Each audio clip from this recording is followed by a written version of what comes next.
Bueno, buenas tardes. Como esto de la propiedad intelectual es un tema escabroso y que se presta a que haya guantazos, que se deje de hablar de todo, que nadie piense, también hay risas, ¿no? Voy a hacer una advertencia previa y es que aunque trabajo para las compañías para las que trabajo, no tienen por qué compartir mi opinión. Entonces vamos a decirlo por delante. Entonces trabajo sí con una empresa de Los Ángeles que se dedica a estas cosas donde lo que yo digo es un poco raro, ¿no? Es mi opinión. Y trabajo con una empresa de Madrid que se llama Territorio Creativo, donde no tienen por qué compartir lo que digo, porque aquí va a haber tortas, ¿no? O no. La segunda cosa es que necesito un voluntario o voluntaria. Y se demuestra que mi poder de convocatoria es mínimo porque nadie levanta la mano. No, la gracia es hacerlo en valiente, es decir, yo. Bien, ya está. Bueno, si yo pronuncio lacing de una sola vez, levantas la mano y tienes derecho a una caña donde tú digas. Si llego a pronunciar la expresión lacing de una sola vez, levantas la mano y te llevas una caña. Cada vez que la levantes, tú te ganas una caña. Bueno, ¿por qué? Porque esto, yo siempre digo que el asunto de la propiedad intelectual está absolutamente viciado por la polémica de las descargas, que no es más que en el fondo la fiebre, el síntoma de problemas bastante más grandes, ¿no? Y no me refiero yo a la tecnología que hace posible que se descargue, sino a todo lo que rodea la propiedad intelectual. Así que yo voy a tratar de hacer un resumen de las cosas que yo he aprendido sobre este tema, porque yo me he educado como todo el mundo en el mundo de los derechos, ¿no? Ahora con esta polémica que tienen las radios y los equipos de fútbol sobre si tienen derecho a retransmitir o no los partidos por la radio sin pagar. Yo desde un punto de vista del ordenamiento legal vigente lo tengo clarísimo. Pues claro que hay que cobrarles por hacer los partidos, ¿no? Otra cosa es si eso es bueno o es malo al final y en qué contexto. Entonces yo, con permiso de David que está aquí, creo que en estos debates normalmente hay muchos abogados y nos faltan economistas y filósofos. Y voy a tratar de explicar por qué. ¿Qué nos dirían los economistas?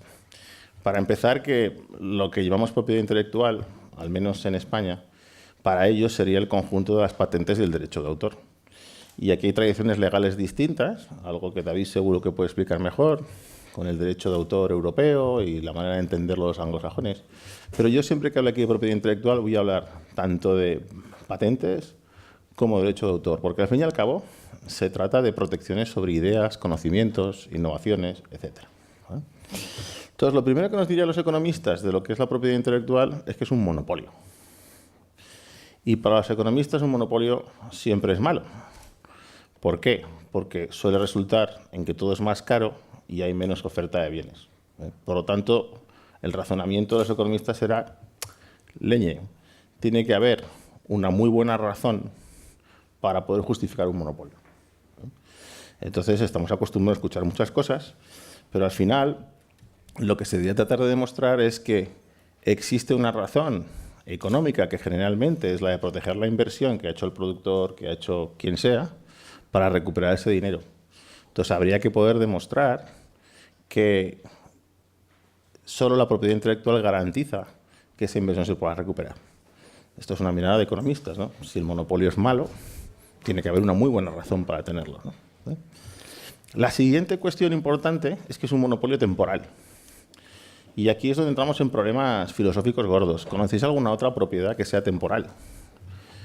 Pues no la hay. Realmente cuando tú eres propietario hasta que te mueres o hasta que lo vendes. Y sin embargo la propiedad intelectual, que por cierto, propiedad intelectual es una denominación bastante moderna, la propiedad intelectual tiene fecha de caducidad. Es decir, desde su origen ha tenido un tiempo limitado de existencia. ¿Todo eso por qué? Pues básicamente yo creo que todos los que sois un poco curiosos, si vais a la Wikipedia y hayáis mirado esta polémica de los derechos, habréis encontrado este cuadrito, que es feo pero es explicativo, donde cada color lo que va mostrando es la extensión del número de años que duran los derechos a lo largo del tiempo. Entonces, como veis, no se verá bien, pues desde el famoso Estatuto de la Reina Ana del siglo XVIII hasta la famosa, aquí está hasta la Sony Bono Act, pero hasta la famosa ley Mickey Mouse, lo que se está haciendo siempre es ampliar los plazos de vigencia de los derechos. Entonces, hombre, cuando se habla de equilibrio social, y normalmente las autoridades que tenemos piden ante determinados problemas que haya un equilibrio entre la sociedad y los autores, conviene mirar en perspectiva porque ese contrato, básicamente, que consiste en que a ustedes les damos un monopolio y a cambio producen, innovan, pues cada vez más está en favor del que produce, si fueran los autores, que eso es otro debate interesante. Entonces, en estos días ha habido una cierta polémica también porque la Unión Europea acaba de hacer una ampliación de los derechos de música de los 50 a los 75 años para los ejecutantes, ¿no? Entonces estamos en un viaje donde cada vez se extiende más, y los críticos de este tema lo que están diciendo es que básicamente lo que ocurre es que si se alargan tanto los plazos, no existe el retorno a la sociedad de la innovación y el crecimiento. Luego alguien se está apropiando de la tradición, ¿no? Sería este el mensaje. Entonces, el señor David Cameron, cuando ganó recientemente las elecciones en el Reino Unido, planteó una pregunta como esta, ante las polémicas sobre... Uy, casi lo digo. Te has quedado sin cerveza. Polémicas sobre el intercambio de archivos. También sobre un tema que fue absolutamente polémico, las campañas británicas, la campaña británica, cuando se vino a decir que con las leyes británicas Google nunca hubiera existido, ¿no? Entonces la pregunta es esta, ¿no? La leo, que es larga. ¿Puede ser verdad que las leyes diseñadas hace más de 3 siglos con el propósito de crear incentivos económicos a la innovación, protegiendo los derechos de los creadores, están hoy obstruyendo la innovación y el crecimiento económico? Y esto se lo pregunta a un profesor universitario, que es este señor, y que hace un informe con su nombre, Hargreaves. Y en el preámbulo de su texto no se anda por las ramas y la respuesta es sí. ¿Vale? Dice que las leyes actuales están limitando la innovación y entorpecimiento del crecimiento. Pero hay más economistas detrás de estas cosas. Esta pregunta, ¿es legítimo el sobreprecio que crea las patentes sobre el precio real cuando hay un monopolio? Suele haber un sobreprecio, porque un monopolio es un único ofertante. Algún economista malvado que conozco yo dice que un monopolio es la esclavitud. Bueno, pues los monopolios crean sobreprecios de las cosas. ¿Es legítimo ese sobreprecio si no existiera, sin la patente? Y esto pues es el señor Joseph Stiglitz, y hay una conferencia estupenda de casi 1 hora en Internet, en YouTube, que es es larga de ver, pero dice claramente no, ¿no? Se refiere mucho más a las patentes que al derecho de autor, porque el tema de las patentes es bastante, cada vez hay más evidencia empírica de que, y lo estáis viendo hace poco, de cómo se están empleando las patentes para impedir la competencia. Es decir, Samsung está haciendo muy bien una réplica al dichoso iPad, pero un tribunal decide que como se parece a la manzana, usted no lo puede vender. Hay patentes curiosísimas. Está patentado el doble clic de los ordenadores, ¿no? Caramba, ¿no? Y si leéis mucho la prensa os daréis cuenta cómo cada vez que hay una innovación de una gran empresa aparece una legión de abogados a acusarse de haberse robado patentes mutuamente, ¿no?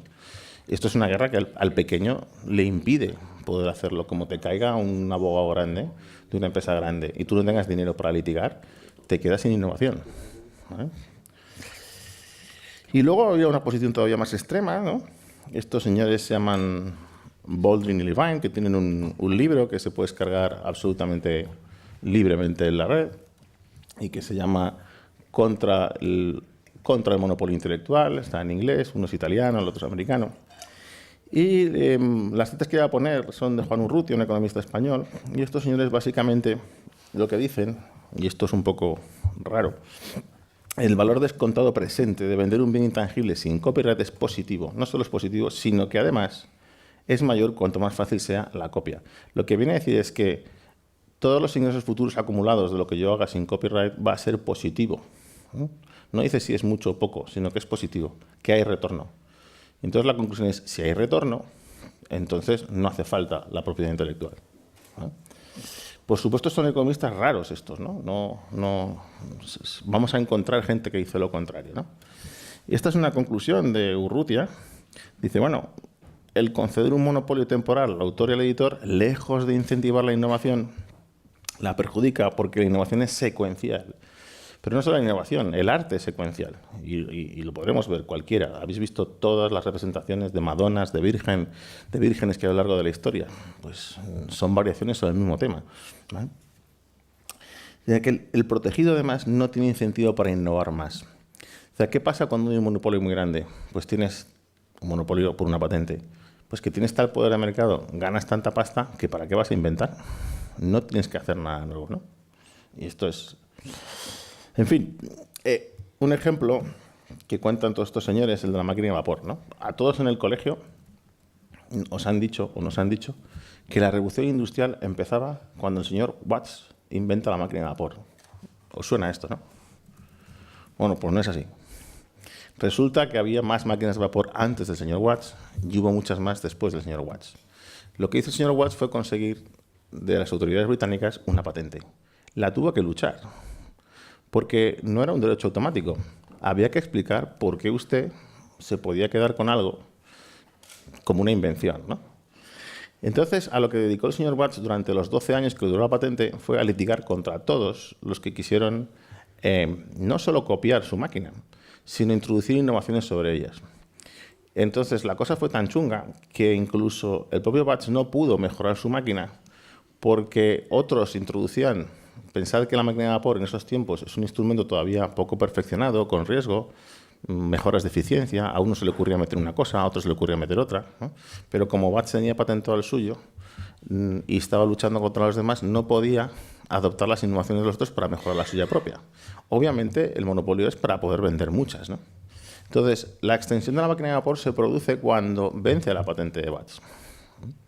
Hay un ejemplo fantástico también americano, que es la máquina cortadora de algodón. Al inventor se le olvidó patentarla. Unas fuentes dicen que no lo quiso hacer, otras fuentes dicen que de alguna manera se lo arrebataron. Pero la extensión de la máquina cortadora de algodón libremente por todas partes provocó también la revolución industrial en Estados Unidos, ¿no? O sea, recoger algodón era una cosa muy penosa, cortarlo era muy penoso, y con la máquina la productividad aceleró un montón, mejorando las rentas de todo el mundo. Ahora vamos a obviar que fueron esclavos negros, pero porque eso vendría después, ¿no? Pero la máquina libre se difundió, la innovación se difundió rápidamente, ¿no? Incluso hay un caso, como es la aspirina, o la marca aspirina, ¿no? Que fue la patente de la aspirina, la tuvo que pagar Bayer como reparación de guerra después de la Primera Guerra Mundial. Pues nadie puede contra el líder del mercado que tiene la maquinaria de marketing para venderla en la marca fuerte, ¿no?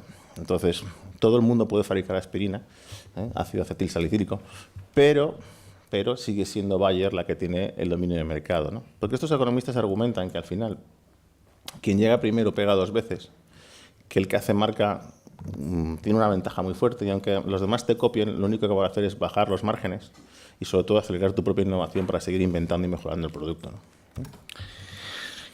Bueno, este es un caso muy famoso. Todos los que ya habéis visto un documental mítico de la crítica a la propiedad intelectual lo sabréis.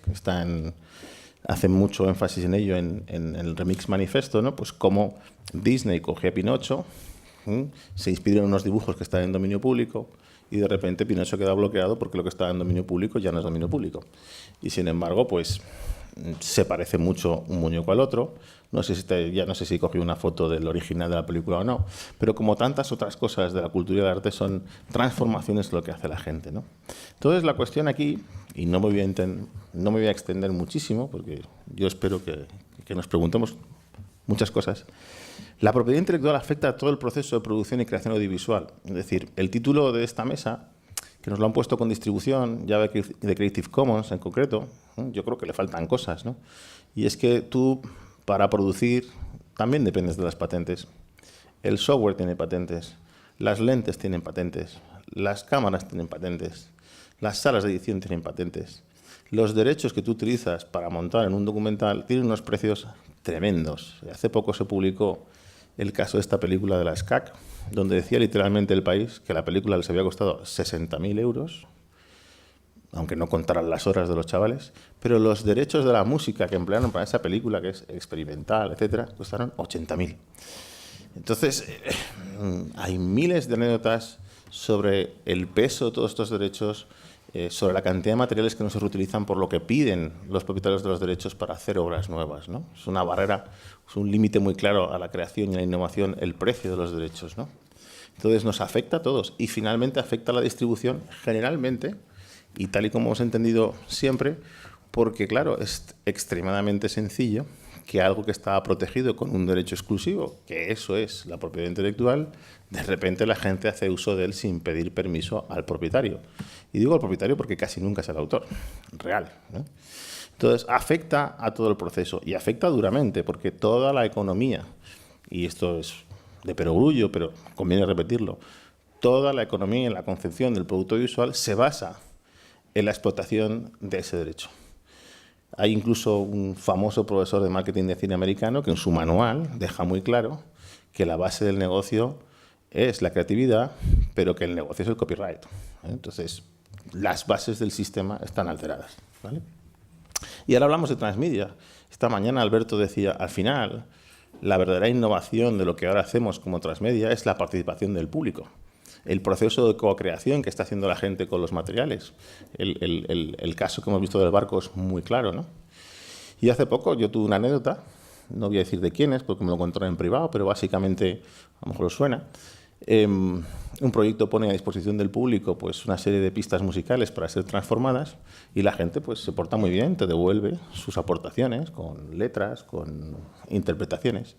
Pero de repente a alguien del público se le ocurre dar un salto más adelante, ¿no? Y decide grabar él su propia versión, con lo que ya ha mandado, grabar su propio vídeo, colgarlo en YouTube, con la canción que originalmente los derechos son del otro, ¿no? Claro, el debate que se plantean es, bueno, le demandamos, ¿no?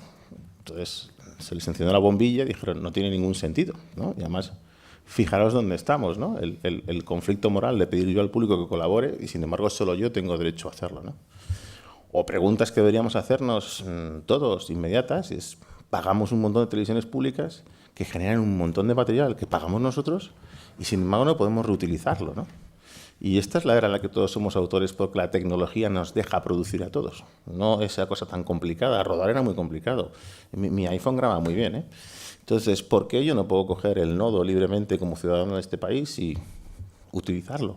¿Por qué no podría realmente coger los telediarios y hacer algo con ellos? Todos esos materiales que hacemos. Y si lo llevamos a los datos, pues os podéis ir a la web del INE y abajo pone copyright. Oiga, si yo pago el INE, o sea, debería... Hombre, todos usamos los datos del INE, pero ¿por qué tiene copyright en la página del INE si podemos usar los datos, ¿no? Entonces, el conflicto que se plantea es grande porque el público está utilizando, participando en la creación y cambiando todo, pero nuestras leyes están hechas para que el que origina todo tenga el control exclusivo. Entonces, el interrogante es bueno, entonces, ¿qué hacemos? ¿Qué pasa? Por eso yo he dicho que pagaría una cerveza, pero no voy a pronunciarlo, ¿vale?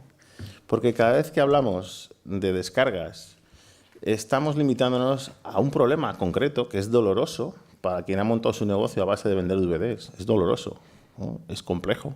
Sabemos que es tecnológicamente probablemente irreversible y yo creo que David lo va a demostrar hoy, ¿vale?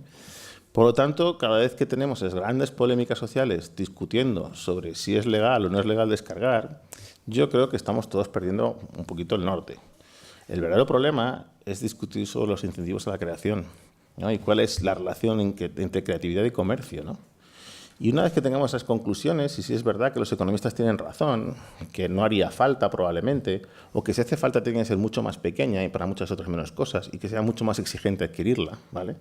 Tendremos que saber qué hacer con las conclusiones, porque claro, no hay que olvidar que hay tropecientas mil inversiones realizadas en un marco legal legítimo, ¿vale? Hay gente que ha puesto su dinero comprando un catálogo y lo ha hecho con arreglo a la ley. Esto es un problema, ¿no? O sea, ¿qué le decimos a esta gente? Y aunque sea tecnológicamente probablemente imposible hacerlo de otra manera, digamos que el consenso social tiene que buscar la manera de gestionar esto, ¿no? ¿Y dónde me pongo yo? Pues hay un tipo de corriente que habla de evolucionismo, ¿no? Que es la reducción progresiva de plazos hasta la extinción de la propiedad intelectual o hasta, por lo menos, dejarla en capas muy delgadas allá donde sea necesario, ¿no? Y esto tiene probablemente más de utópico que de realidad, ¿no? Porque vemos que las leyes van por otro sentido. Pero sobre todo, yo lo que creo es que sí, a nivel ciudadano y a nivel de creadores, se debe exigir el fomento del dominio público por defecto. Porque eso es lo que permite crear y sobre todo permite crear sin dinero, ¿no? Así que, bueno, creo que he logrado hablar, ¿cuánto? ¿15 minutos? ¿Me he portado bien? 25 minutos, sin mencionar la ley de una señora que es ministra y que es cineasta. Así que creo que no te debo ninguna cerveza, pero por colaborar ya te pago una. Gracias.